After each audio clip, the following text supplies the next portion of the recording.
el príncipe de los predicadores, Charles Spurgeon. Narrado por Samuel Andrés Chaparro Sandoval.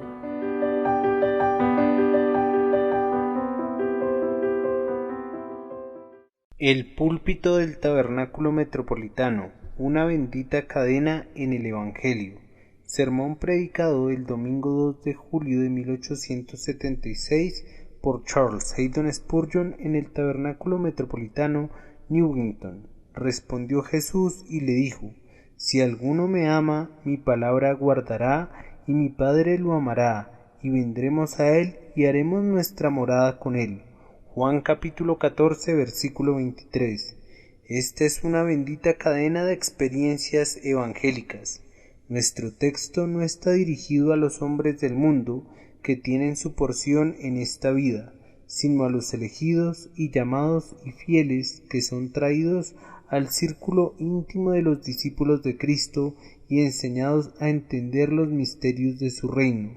Respondiendo a la pregunta de Judas, no el Iscariote, acerca de cómo se habría de manifestar Cristo a los suyos y no al mundo, Jesús respondió con estas palabras: y Cristo explicó que se manifestaría a su propio pueblo por medio de ciertas marcas y señales. Serían para aquellos que lo aman y guardan sus mandamientos, y de esa manera se ganan la complacencia del Padre, y el Padre y el Hijo vendrán a estos discípulos amantes y obedientes, y harán su morada con ellos. Que Dios nos conceda que todos nosotros podamos dar los pasos que se mencionan aquí, para que nuestro Señor se manifieste a nosotros de la manera que no se manifiesta al mundo. El tema sobre el que voy a hablarles es uno que el predicador no puede tratar sin la gente. Debo tener al pueblo de Dios conmigo en espíritu para que me ayude mientras trato con un tópico como este. Ustedes saben que en el servicio de la Iglesia de Inglaterra hay ciertos momentos donde los clérigos dicen: digan pues de mí, de tal forma que no es solo el ministro el que dice la plegaria o la confesión, sino que él es más bien un tipo de conductor que guía al resto de la congregación. De manera similar, yo quiero que ustedes, pueblo de Dios, conforme el Espíritu Santo les dé la gracia, inclinen sus pensamientos y energías en esta dirección, y paso a paso suban conmigo a estas claras plataformas espirituales, ascendiendo de una a otra con la ayuda generosa del Espíritu, para que su comunión pueda ser con el Padre y con su Hijo Jesucristo. Nuestro texto comienza con el primer eslabón de esta cadena de oro, es decir, amor a Cristo. Si alguno me ama, este sí me parece a mí que está en los portales de nuestro texto, como un centinela en la puerta de un palacio para prevenir la entrada de todo aquel que no deba entrar. Es un sí que debe circularse en toda nuestra congregación, pues me temo que no todo el mundo en este templo ama al Señor Jesucristo. Si ustedes no pueden responder afirmativamente a la pregunta salida de los labios del propio Jesús: ¿me amas tú?, no tiene nada que ver con el resto de este versículo. En efecto, ¿qué tienen que ver ustedes con cualquiera de los privilegios revelados en la Biblia o con cualquiera de las bendiciones allí prometidas mientras no tengan el amor a Cristo? Dejen por tanto que ese sí, como una espada desenvainada, como los querubines a la entrada del jardín del Edén, les impida aventurarse a entrometerse donde no tienen ningún derecho de ir, si no aman al Señor Jesucristo. Si alguno me ama. ¿Eres tú un amante del Señor, querido oyente? No hagas esa pregunta a un lado, sino respóndela honestamente en su presencia, pues hay quienes solamente pretenden amarle, pero en realidad no lo aman. Hay quienes hacen una ruidosa profesión, pero su lenguaje es de un hipócrita, ya que su conducta no es consistente con su profesión. ¿Amas tú al Señor Jesús con todo tu corazón? Él es muy digno de tu amor. Por lo tanto, dejemos que circule esta pregunta alrededor de todo el templo, sin que alguien quede fuera. ¿Me amas tú? Pues hay quienes son también discípulos de Cristo solamente de profesión. Lo único que le dan es una fría aceptación a su enseñanza. Su mente está convencida y, en cierta medida, su vida no es del todo inconsistente con su profesión, pero su corazón está muerto, o si tiene cierta vida, es como la de la iglesia de la Odisea, ni fría ni caliente, sino tibia, y ese es un estado que Cristo aborrece. Él debe ocupar el trono de nuestros corazones y ser el más amado, o de lo contrario, no tenemos eso que es esencial al verdadero cristianismo. Si alguno me ama, dice Cristo, entonces ¿lo amas? No pregunto si amas sus oficios, aunque espero que lo hagas. Amas al profeta, al sacerdote, al rey, al pastor, al salvador y todos los otros títulos que asume cada uno de estos nombres es música para tu oído. Pero ¿amas al propio Cristo? No te voy a preguntar si amas su obra, especialmente la gran redención que contiene innumerables bendiciones. Espero que la ames, pero aquí se habla de un amor personal a Cristo. Jesús dice: si alguno me ama, te has dado cuenta de que verdaderamente Cristo vive y ha subido al cielo y pronto vendrá en toda la gloria de su Padre y de los santos ángeles. Dime, hermano, hermana, ¿lo amas a Él? Sí, dice Cristo, si alguno me ama, por tanto es justo y correcto que cada uno de nosotros se haga esa pregunta, aun cuando sepamos que podemos responderla satisfactoriamente diciendo: sí, yo te amo y te adoro, oh, por tu gracia que te amé más aún. Y si hay alguna duda al respecto, debemos hacernos la pregunta de manera categórica una vez y otra vez y otra vez, y no debemos huir de esa pregunta hasta que tengamos una respuesta definitiva, ya sea en un sentido o en el otro. Oh corazón, ¿amas tú verdaderamente al Salvador? Hermanos y hermanas, háganse ustedes mismos esta pregunta, y si realmente lo aman, dejen que su amor se eleve como un poderoso surtidor, como una fuente termal que salta a grandes alturas. Dejen entonces que la fuente termal de su amor por Jesús salte ahora y que cada uno de mis oyentes le diga: mi Jesús, yo te amo, sé que tú eres mío, por ti renuncio a todas las locuras del pecado. Mi Redentor, por gracia, mi Salvador eres tú. Si alguna vez te he amado, mi Jesús es ahora. Si pueden hacer eso, entonces pueden agregar: te amaré en la vida, te amaré en la muerte, y te exaltaré hasta tanto tú me des aliento, y iré bañada mi frente en el rocío de la muerte. Si alguna vez te he amado, mi Jesús es ahora. Recuerda que si tú le amas, Él debe haberte amado primero. Piensa en este antiguo amor, el amor que te eligió antes que la tierra existiera, cuando Él te vio a través de los lentes del futuro y contempló todo lo que serías en la ruinosa caída de Adán y lo que serías por tu propia transgresión personal, y sin embargo te amó a pesar de todo. Piensa en Él cuando se cumplió el tiempo, despojándose de toda su gloria y descendiendo del trono de infinita majestad al pesebre de humillación, y estar allí como un bebé arropado en su debilidad. ¿Acaso no amarás a quien se convirtió en Dios encarnado por tu causa? Piensa en Él a través de toda su vida, una vida de rechazo, pues a lo suyo vino, pero los suyos no le recibieron. Una vida de dolor, pues Él llevó nuestras enfermedades. Una vida de deshonor, pues Él fue despreciado y rechazado por todos los hombres. ¿Pensarás a continuación en él en el huerto de Getsemaní? ¿Acaso no se sacudirá tu amor conforme contemplas el sudor sangriento y escuchas sus gemidos y descubres sus lágrimas, suplicando a Dios hasta prevalecer?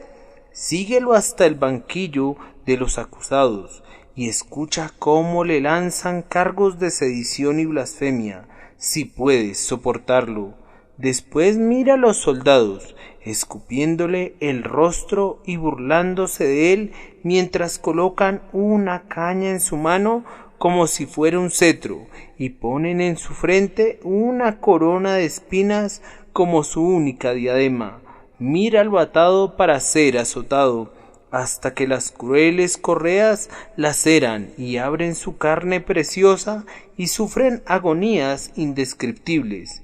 Y cuando lo has seguido hasta este punto, sigues adelante aún, y ponte al pie de la cruz y observa el torrente escarlata que fluye de sus manos y de sus pies y de su costado. Quédate y míralo mientras la lanza del soldado ha atravesado su corazón, haciendo que la sangre y el agua fluyan abundantemente para tu perdón y limpieza. Él sufrió todo esto por ti y, ¿tú a cambio no lo amas? ¿Me permites que quitemos ese sí fuera del paso para que tú entres y des el siguiente paso?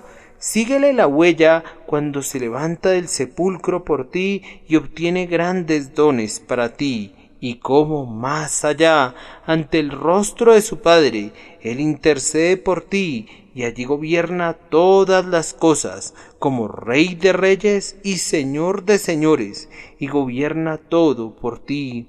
Y prepara allí muchas moradas para su pueblo, y se prepara para venir a la tierra por segunda vez para recibir a su pueblo, para que donde Él está, ellos puedan estar también por la eternidad. Mientras piensan en todo eso, amen al Señor, ustedes que son sus santos, ustedes que han sido lavados en su sangre, ámenlo. Ustedes que están vestidos con el manto sin mancha de su justicia, ámenlo. Ustedes que lo llaman esposo, ámenlo. Ustedes que están casados con Él, unidos a Él con lazos que no pueden ser rotos. Si todo esto es válido para ustedes, pasamos al siguiente punto, que es guardar las palabras de Cristo. Si alguno me ama, dice Cristo, mi palabra guardará. Veamos qué tanto hemos guardado su palabra.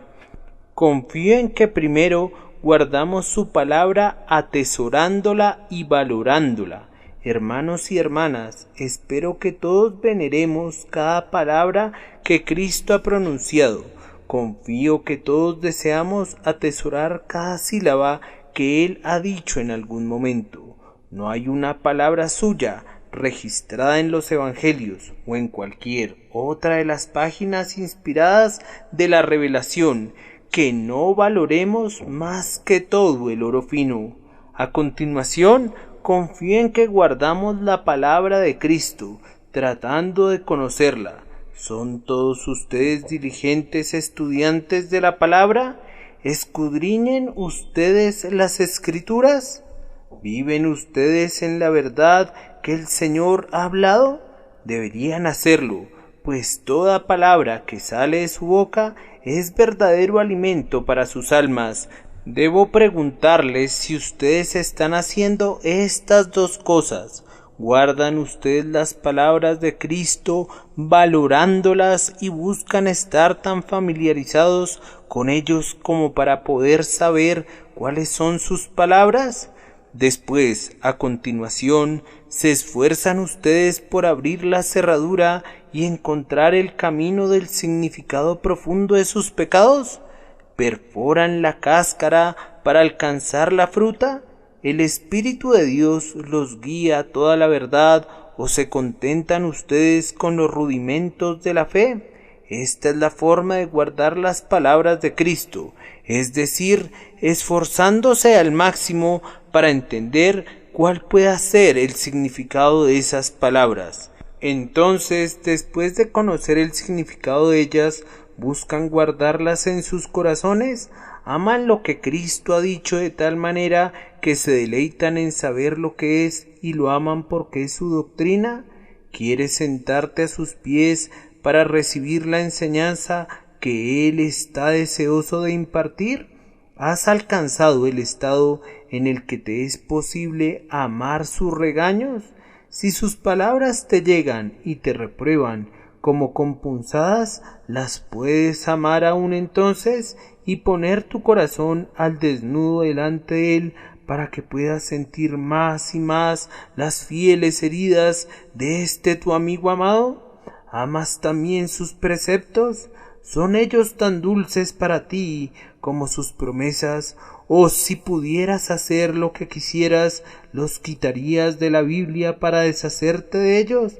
Oh hermanos y hermanas, es una prueba bendita de que la gracia nos ha sido dada en abundancia, cuando aún la más pequeña de las palabras pronunciadas por Jesucristo es más preciosa para nosotros que todos los diamantes del mundo, y sentimos que sólo queremos saber lo que Él ha sido y amar todo lo que Él ha sido.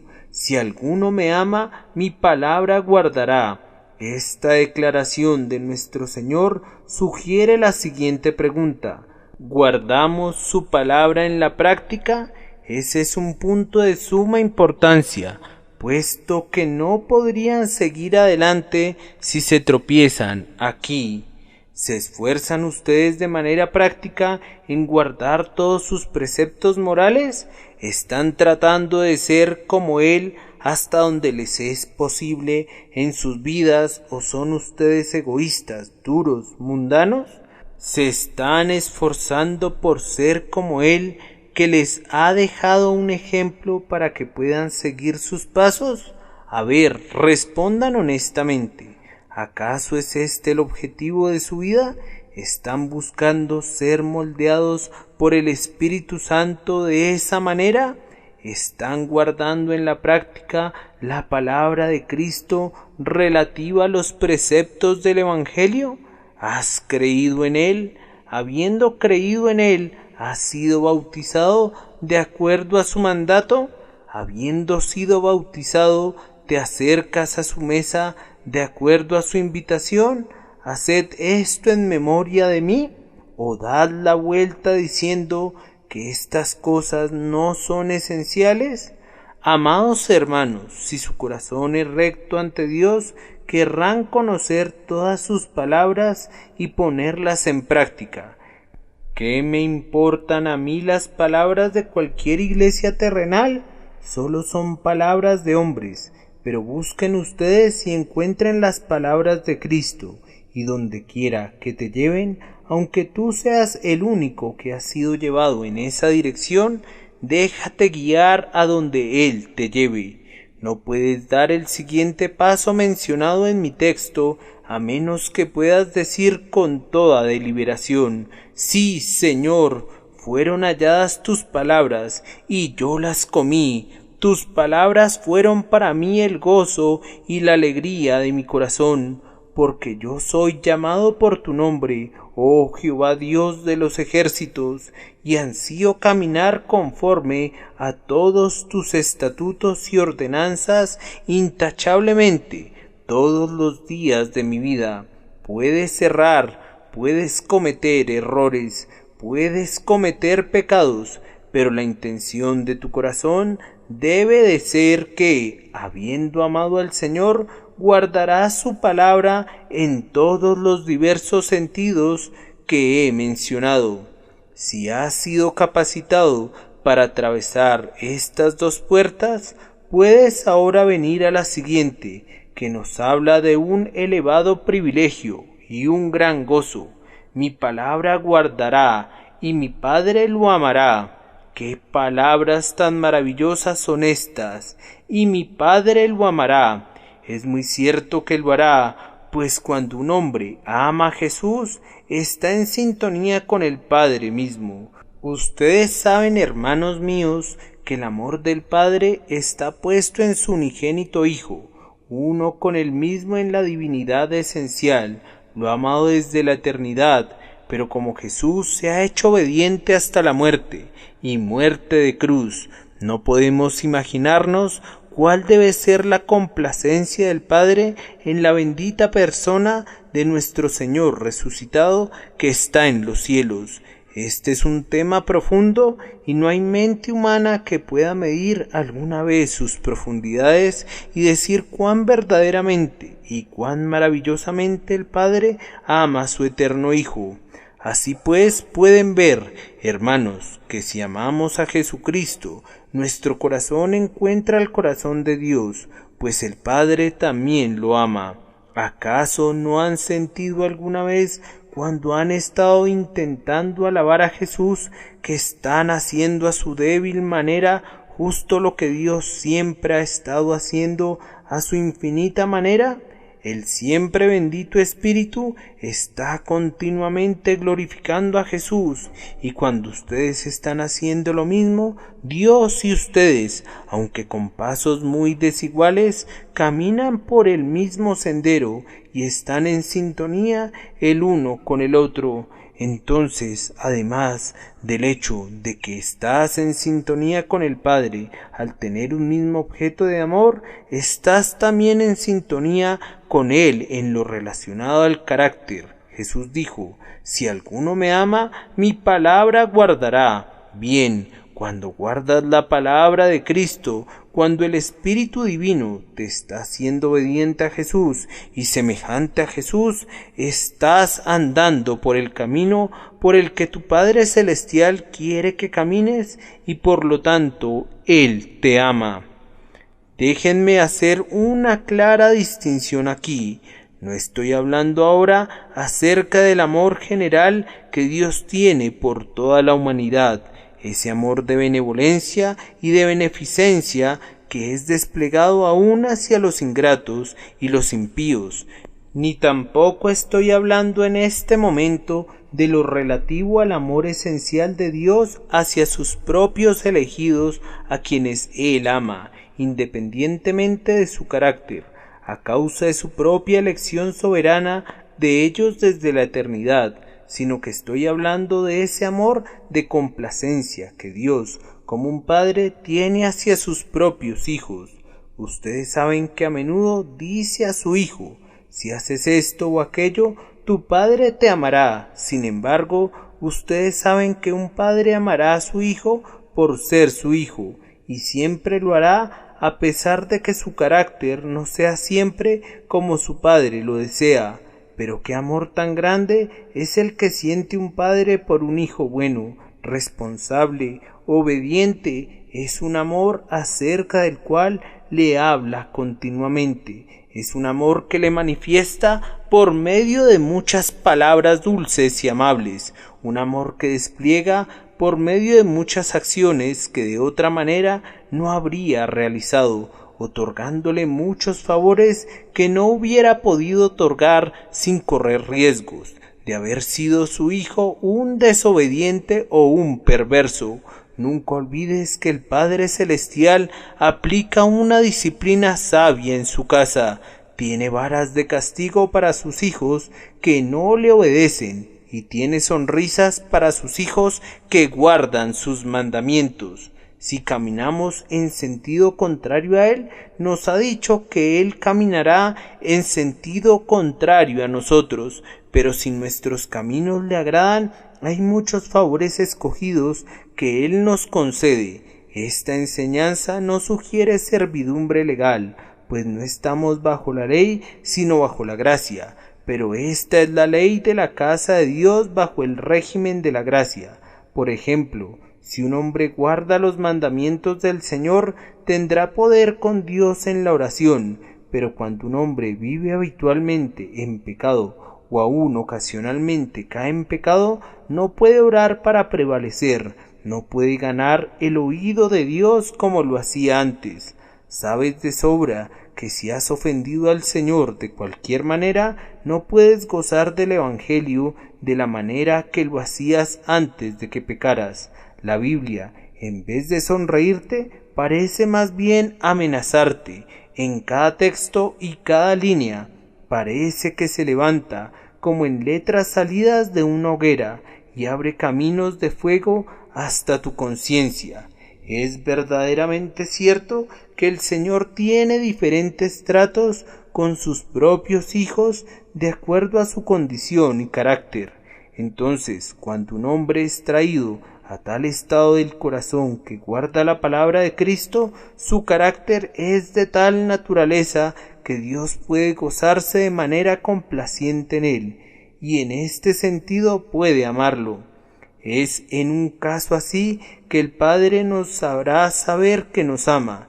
Él nos dará la seguridad de ese amor y lo derramará abundantemente en nuestros corazones por medio del Espíritu Santo. Nos dará bendiciones especiales, tal vez en su providencia, pero con certeza en su gracia. Nos dará gozo especial y regocijo. Nuestro cuerno será exaltado y nuestro pie se posará en los lugares altos de la tierra. Todas las cosas, aun sus pruebas, serán benditas para el hombre que camina rectamente con Dios, y la manera de hacer eso es amar a Cristo y guardar su palabra. De tal hombre dice Jesús: mi Padre lo amará. Si has pasado por estas 3 puertas, llegas a otra que tiene esta inscripción: y vendremos a él. Es una prueba de la existencia de las distintas personas del Padre y del Hijo. Jesús dice: si alguno me ama, no olviden los eslabones anteriores de esta bendita cadena del Evangelio. Mi palabra guardará, y mi Padre lo amará. Y a continuación sigue esta promesa llena de gracia: y vendremos a él. ¿Acaso no significa esto primero distancia suprimida? Ya no hay una brecha entre el alma de un hombre así y su Dios. Tal vez siente su corazón abrumado y piensa: no puedo acercarme a Dios, pero oye este mensaje consolador: vendremos a Él, y pronto, sobre todas las montañas de división del pasado, como un corzo o un ciervo joven, el bien amado viene, y el Padre grandioso, cuando ve a lo lejos a su Hijo que regresa a Él, corre a encontrarlo y lo acerca a su corazón. ¡Cuán maravilloso es este venir divino! Cristo y su Padre, por el Espíritu Santo, vienen llenos de gracia para visitar al creyente. Sí, amados hermanos, si están viviendo en el amor de Cristo y guardando su palabra, no habrá ninguna distancia que los separe del Padre y del Hijo, sino que el texto se cumplirá con plenitud en su experiencia personal, y vendremos a Él. Y a la vez que quiere decir distancia suprimida, también significa honor conferido. Muchos grandes nobles gastan grandes fortunas con el objeto de recibir en su propia casa a un príncipe o a un rey. A veces sus fiestas para la realeza han significado hasta la hipoteca de sus propiedades.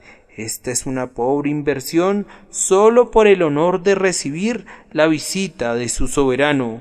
Pero miren, mis hermanos y hermanas, cuán diferente sucede con nosotros. El obediente que ama al Señor Jesucristo recibe la visita del Padre y del Hijo, y es grandemente enriquecido por su venida.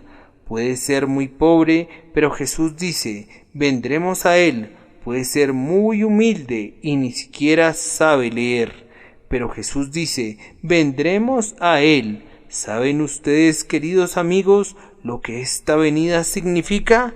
¿Alguna vez has experimentado la venida del Hijo a tu vida con su preciosa sangre aplicada a tu conciencia hasta darte cuenta de que cada uno de tus pecados ha sido perdonado? ¿Has tomado a Jesús en tus brazos espiritualmente, como el viejo Simeón lo tomó en sus brazos físicamente, y has dicho con él: ahora, soberano Señor, despide a tu siervo en paz conforme a tu palabra, porque mis ojos han visto tu salvación? ¿Te ha parecido por fe que Jesús está tan cerca de ti como alguien que se sienta en la misma banca contigo y te habla de una manera muy familiar? Así nos ha sucedido a algunos de nosotros y nos ha ocurrido eso a menudo. Esto también ha significado un mayor conocimiento. Jesús se nos ha revelado viniendo a nosotros de la misma manera que se acercó a los 2 discípulos en el camino a Emaús. Además, has experimentado la venida del Padre a ti en su relación divina, pero a la vez haciéndote sentir como su hijo y haciéndote ver que Él te ha amado tan verdaderamente como tú amas a tus propios hijos, solo que su amor es más profundo y más ferviente de lo que puede ser alguna vez el amor humano. ¿No has recibido de su mano las muestras de bien y las bendiciones que sólo Él puede dar, de tal forma que al sentir la paternidad divina que ha venido muy cerca de ti y el Espíritu de Dios operando dentro de ti, has exclamado: Abba, Padre, sin ningún tartamudeo de tu lengua? Vendremos a Él, el Salvador vendrá y el Padre vendrá, y el bendito Espíritu los representará a ambos en el corazón del creyente. Entonces vendremos a Él. Quiere decir que la distancia ha sido suprimida, un honor ha sido conferido y el conocimiento ha aumentado. También quiere decir que se ha recibido ayuda, pues si el Padre y el Hijo vienen a nosotros, ¿qué más podemos necesitar? Con su presencia llena de gracia en nuestras almas tenemos omnipotencia y omnisciencia, lo infinito y lo autosuficiente de nuestro lado, y también gracia para ayudarnos en todo tiempo de necesidad. La última cláusula del texto, y la más dulce de todas, es: y haremos nuestra morada con Él. ¿Puede captar el pleno significado de esa frase? Jesús dice que el Padre y el Hijo nos visitarán, vendrán a nosotros como los 3 hombres benditos que vinieron a Abraham cuando él estaba a la entrada de la tienda y ofreció hospitalidad al Señor y a los ángeles que lo acompañaban, pero no hicieron su morada con él, continuaron su camino y Abraham se quedó solo en las llanuras del Mamre. Dios visitó a menudo a Abraham y habló familiarmente con él, pero la promesa de nuestro Salvador va más lejos. Él dice: y vendremos a Él y haremos nuestra morada con Él. Hacer tu morada con una persona quiere decir que esa persona y tú tienen la misma casa y viven juntos. En este caso quiere decir que el Señor hará que su pueblo sea su templo en el cual Él habitará continuamente. Y vendremos a Él y haremos nuestra morada con Él. He meditado en ese pensamiento una y otra vez hasta que toda su dulzura entró en mi corazón, pero yo no puedo comunicar esa dulzura a las mentes ni a los corazones de ustedes. Solamente el Espíritu Santo puede hacer eso. Vean lo que esta expresión significa. ¿Qué conocimiento mutuo está implicado aquí? ¿Quieres conocer a una persona? Debes vivir con esa persona. No conoces realmente a nadie, independientemente de lo que pienses que lo conoces, hasta que no hayas vivido con esa persona. Pero si el Padre y el Hijo vienen y hacen su morada con nosotros, los conoceremos. Conocer al Padre y al Hijo. Esta no es la porción de mentes carnales, ni tampoco es la porción de los cristianos que profesan, pero que no han cumplido con las condiciones impuestas por nuestro Señor. Pero es para quienes aman a Cristo y guardan su palabra, para quienes viven conscientemente en el gozo de la complacencia del Padre, y que tienen comunión con el Padre y con el Hijo por el Espíritu. A estos individuos privilegiados, Dios se revela en su personalidad trinitaria, y a ellos les dará a conocer todo lo que está en su pacto de amor y misericordia. Esta expresión también implica una amistad sagrada, pues cuando Dios viene para hacer su morada con los hombres, no habita así con sus enemigos, sino solamente con quienes lo aman, y entre ellos y él hay mutua amistad. Oh amados hermanos, si Dios el Padre y Dios el Hijo ciertamente vienen para habitar con nosotros, será para nosotros una prueba de un amor maravilloso y de amante familiaridad y de intensa amistad. Si vas a vivir con un amigo, es muy posible que te quedes demasiado tiempo o que estés más allá del tiempo en que eres bienvenido.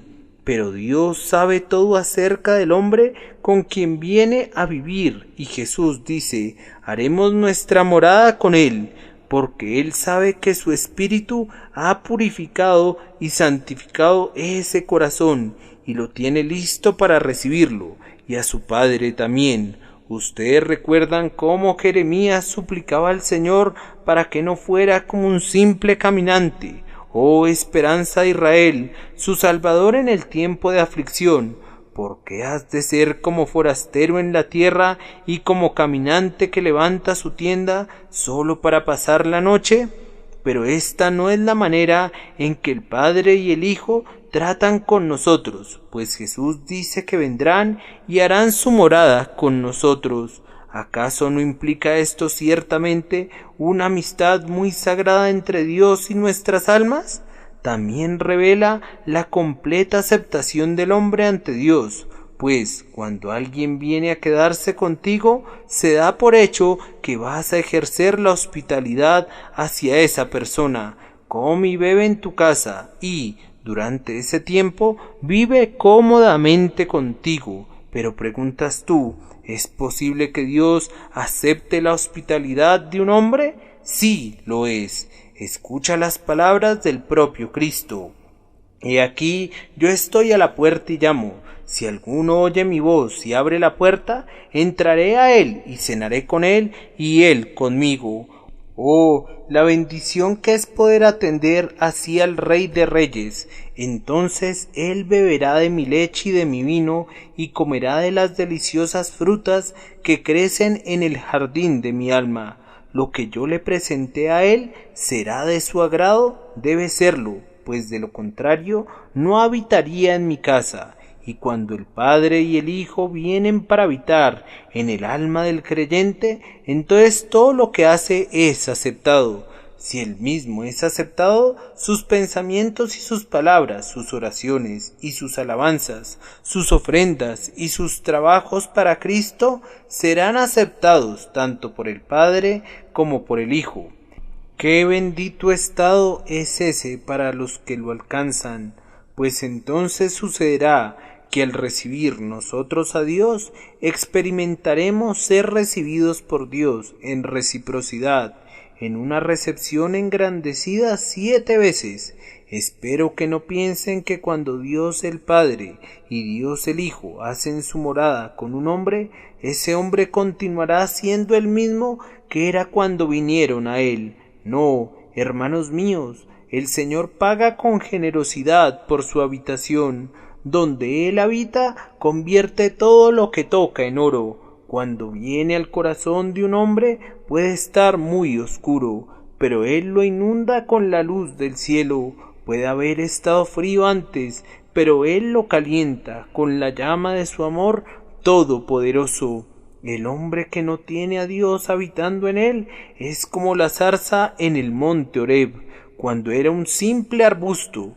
Pero cuando el Padre y el Hijo vienen a él, entonces sucede con él lo mismo que con la zarza ardiendo con el fuego, pero que sin embargo no se consumía. El Señor te trae el cielo cuando viene a ti, y eres rico con una bendición única. Todas las cosas son tuyas, pues tú eres de Cristo, y Cristo es de Dios, y Cristo y Dios han venido para hacer su morada contigo. Ahora, de acuerdo con la promesa de nuestro Señor, vendremos a Él y haremos nuestra morada con Él. Está implícito que allí pudieran querer detenerse, quisiera llevar sus pensamientos hacia atrás, por un minuto a los anteriores eslabones de esta bendita cadena en el Evangelio y recordarles que es solamente si alguno me ama y es solamente si guarda mi palabra que la promesa del Salvador se puede aplicar. Vendremos a Él y haremos nuestra morada con Él. ¿Han venido a tu corazón el Padre y el Hijo? Entonces te pido que no hagas nada que pueda motivar que se vayan de ti ni aun por un solo instante. Si alguna vez obtienes el gozo consciente de la morada divina en ti, sé muy celoso de tu corazón para que nunca se separe de tu Señor o lo haga retirarse. Di con la esposa: juradme, oh hijas de Jerusalén, por las ciervas y por las gacelas del campo, que no despertaréis ni provocaréis el amor hasta que quiera. Pero puedes preguntar tú: ¿lo podemos conservar? ¿Lo podemos conservar siempre? Creo que puedes, por medio de la ayuda bendita del Divino Espíritu, quien te ha enseñado a amarlo a Él y a guardar su palabra. Puedes tener una comunión muy cercana y querida con tu Señor de manera permanente. Estoy seguro que tenemos un bajo concepto de las posibilidades de la comunión cristiana y del gozo cristiano y de la vida cristiana. Aspira al más alto grado concebible de santidad, y aunque no serás perfecto, nunca te disculpes por no serlo. Siempre aspira a algo más alto y más alto aún de lo que ya has logrado. Pide al Señor que venga y habite contigo para siempre. Serán cristianos muy felices si alcanzan este privilegio y se mantienen en esa condición. Y seremos una iglesia muy bendecida si la mayoría o todos nosotros alcanzamos eso. Yo quiero ir tras esta bendición con la ayuda llena de gracia de Dios. ¿No quieres venir, hermano mío, hermana mía? ¿Acaso puede alguno de ustedes estar contento viviendo una vida inferior a la que es posible para ustedes? Espero que no se contenten con eso, sino más bien espero que ustedes darán todos estos pasos que les he mencionado y pedirán a Dios en oración que les ayude a superarlos. Señor, ayúdame a amar a Jesús, que mi alma sea un incendio de amor a Él. Señor, hazme capaz de guardar todas tus palabras y que nunca tome a la ligera esta verdad en ningún aspecto. Y después, Señor, mírame con complacencia, hazme de tal manera que tú puedas deleitarte en mí. Mira la semejanza de tu Hijo en mí, porque tú me has hecho semejante a Él. Y después, Padre y Salvador, ven y haz tu morada conmigo para siempre jamás. Amén. Una oración así, presentada verdaderamente, será respondida, y el Señor recibirá la gloria por eso. Pero ay, muchos de ustedes no tienen nada que ver con este texto, porque ustedes no aman a Cristo, y la primera cosa que tienen que hacer no es pensar acerca de amarlo a Él, sino de confiar en Él, pues ustedes saben que el único camino de salvación es confiar en Cristo. Por tanto, si no confían en Él, no están en el camino de la salvación.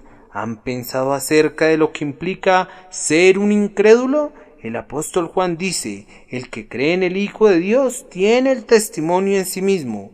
El que no cree a Dios le ha hecho mentiroso, porque no ha creído en el testimonio que Dios nos ha dado acerca de su Hijo. ¿Realmente quieren hacer a Dios mentiroso? Ciertamente no pueden. El simple pensamiento es demasiado horrible para considerarlo ni por un momento. Entonces crean en su palabra en lo relativo a su Hijo. Esa palabra declara que Él es la propiciación por nuestros pecados.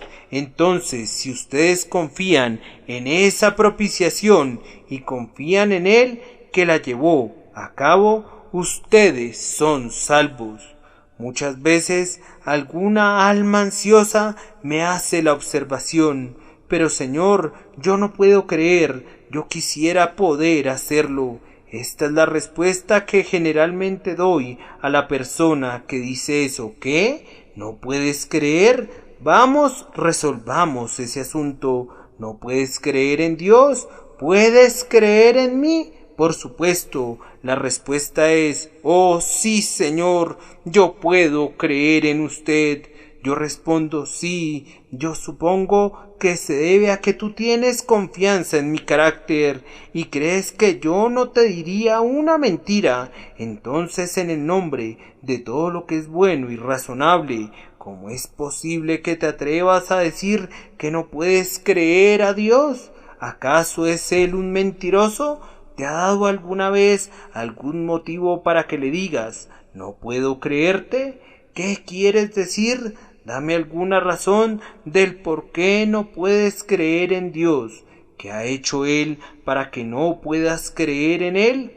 Bien, no necesariamente lo ven bajo esa luz, pero aún así regresan a esa frase: no puedo creer. Ahora bien, pecador, si Jesucristo estuviera presente y te dijera: confía en mí y yo te salvaré, cree en mi promesa y entrarás a la vida eterna, lo mirarías en su cara y dirías: no puedo creer en ti. Y si Él te hiciera la pregunta: ¿por qué no puedes creer en mí?, ¿qué le responderías? Seguramente un hombre puede creer lo que es verdad. A mí me ha llegado a suceder en diversos momentos, desde que he conocido al Salvador, que me ha parecido que no puedo dudar de mi Señor, como si no pudiera encontrar ninguna razón, aunque rebuscara en el cielo, en la tierra y aun en el infierno, para dudar de Él. Protesto que no conozco ninguna razón para no confiar en Cristo. No puedo concebir ninguna razón. Pues bien, ¿continuarán los hombres con esta conducta monstruosa, injusta y poco generosa? ¡Ay, lo harán! Pero dirá alguno: si confío mi alma a Cristo, ¿me salvará? Pruébalo y verás. Tiene su propia promesa, que no rechazará a nadie que venga a Él. Entonces, si crees en el Señor Jesucristo, en este mismo momento eres salvo. ¿Qué más necesito decir? Que el bendito Espíritu haga que ceses de hacer a Dios mentiroso en la práctica por tu incredulidad, y haga que vengas y confíes en Jesús, el sustituto y la garantía de su pueblo. Así reposarán sus cansados corazones en su pecho amante, y todo estará bien con ustedes por toda la eternidad. Que Dios los bendiga a todos por Jesucristo nuestro Señor. Amén.